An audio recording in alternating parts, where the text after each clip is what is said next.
Peggy 16.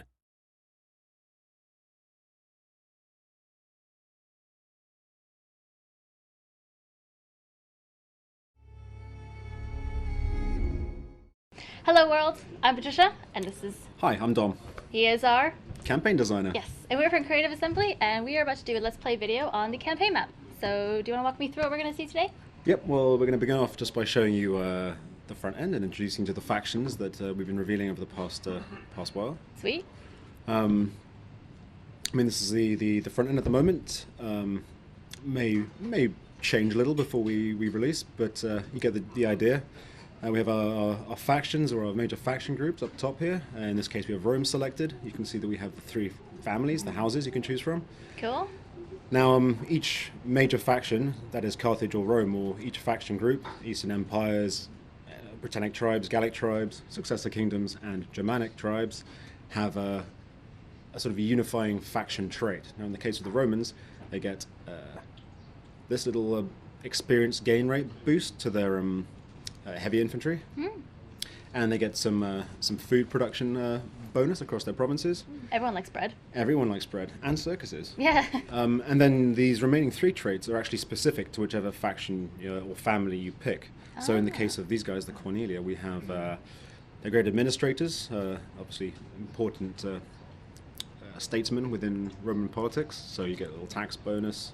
They were very fond of Greek people, so you have this little Phil-Hellenic diplomatic bonus with all Greek factions. Sweet. But also they're a bit up themselves and don't care much for the little man, so they get some public order issues in their regions and provinces. Some riots going. Now Julia, which is Caesar's house, of course, again they'll have the Roman legions and the bread and circuses.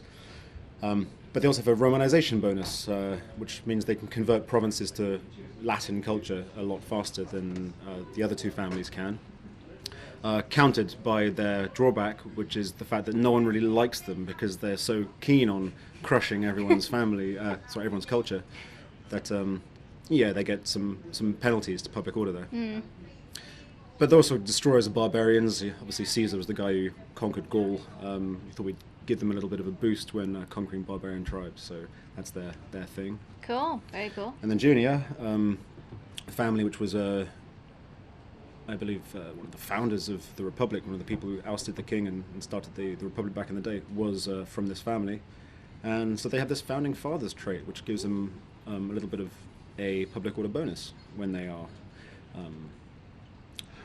there's a strong Latin culture presence in their regions. Not very good on the political scene, so they have a bit of a penalty. It makes it a bit harder to play as them if you're looking to make friends in other factions. But like I say, you have this little bonus to your own territory, so you're all right. Not very good at making friends then. And they were sort of agrarian, like reformists, so they get a bit more cash from their farms, which is all good. And yeah, I mean, you can see something similar with Carthage. We have the Hananids, the Magonids, the Barkids, and they all have similar things. So they'll have two traits that are common to them, and then the rest will sort of change. And now we have different victories as well, right? We do indeed. So everybody has a military, an economic, and a cultural.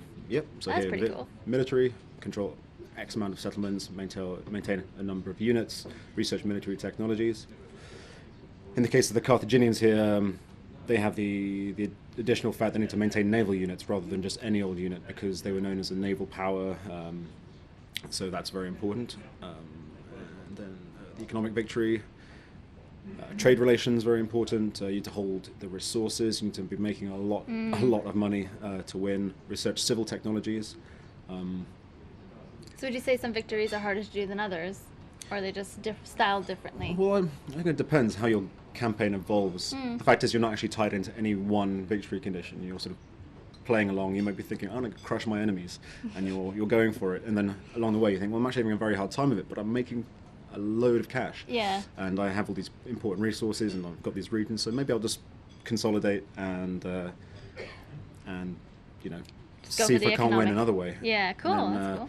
Are we going to take a look at the campaign map a little bit? Let's take a look. Yeah, we're going to look at a Carthaginian campaign we've got going on. Good. I'm quite excited to play Germanic, actually. Should be good. Why so? I don't know. I'm not sure. They actually have the coolest agent belongs to the Germanic. their version of the dignitary is this staff bearer, kind of bit of a witch, really. And she has this awesome cloak with like skulls and feathers, and she's awesome. See, I really like their type of style. I don't know, it sounds a bit silly to pick a faction just from the style that they had, but when this dignitary agent went in, I basically looked at him like, I would play this just so I could walk around with her, and here we are. We are, get this control. We are looking at, we're in Mauritania here. So we sort of started all the way down here. This is Carthage, our capital. Cool. We also had a colony here in Lilybaeum and Caralis, as well as a small colony all the way over in Kart Hadasht, which actually means Carthage as well, but we felt it might be confusing to have several cities with the same name. Yeah. Now you'll notice, or people out there, keen-eyed people will notice that, actually no, you won't notice because obviously we've been playing for a while here. But yeah, in the start pause, originally we gave this territory to Carthage. Right. But we kind of adjusted it now, so rather than giving them the entire north of Africa, they're an interesting faction to start with because they're spread out. So here they have Carthage, they're here, and all the way over in Spain. It's a lot to manage in very different areas. You've got to really make sure you don't get overwhelmed by people. Run me through some of sort of the inner workings of a city, and maybe we can take a look at some of the politics, some of sort of the behind the scenes things that may happen after a battle or before a battle.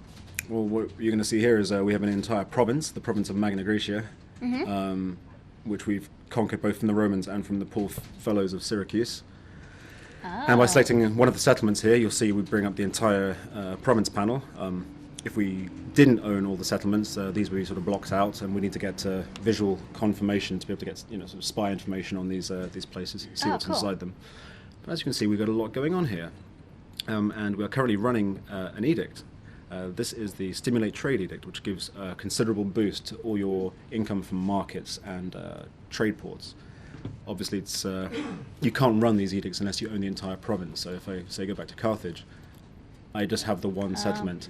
I can max this out as much as I want, but unless I secure control of the other regions here, I'm not going to be able to just boost it with that extra bit of that extra sweetener that is the edict. So here, obviously, we want to make money. We've been trying to rake it in, prosecuting many wars. You need money. You can't kill people without money. Always need that money. But what else we can do here? We can rally the mercenaries. Now, the Carthaginians were very much known for their use of mercenaries. Their civilian fighting force was not very good.